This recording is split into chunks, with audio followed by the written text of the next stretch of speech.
Un jeune homme, mashallah, extrêmement pieux, aimé du prophète sallallahu alayhi wa sallam. Imaginez-vous, il lui donnait même tout un tas de petites tâches à faire dans Médine pour lui.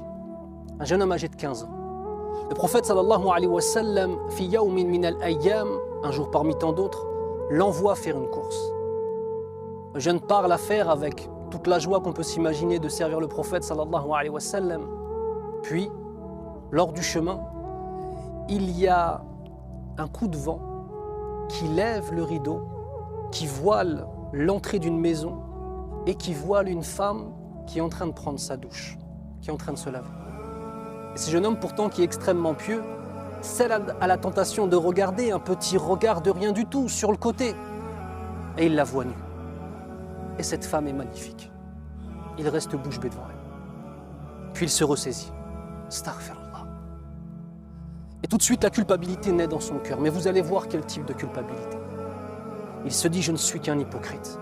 Je suis au service du prophète sallallahu alayhi wa sallam.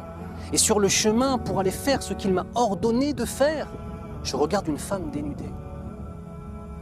Il n'a pas le courage de rentrer et d'affronter le regard du prophète sallallahu alayhi wa sallam, car il se dit, un verset va descendre pour dénoncer mon hypocrisie.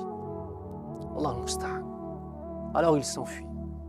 Le prophète sallallahu alayhi wa sallam l'attend, voyant qu'il ne revient pas, commence à se faire du souci. Une prière passe, 2 prières passent. Tha'laba n'est toujours pas revenu. Alors il envoie 2 émissaires qui sont Omar ibn al-Khattab radiyallahu anhu et Salman al-Farisi radiyallahu anhuma. Il le cherche dans Médine, il ne le trouve pas.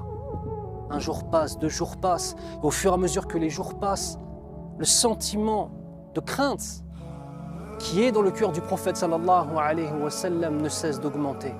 Il a peur pour Tha'laba. Jusqu'à temps qu'il y ait même des dizaines de jours. Et à ce moment-là, il mandate tout un tas d'hommes de Médine retrouver Tha'laba.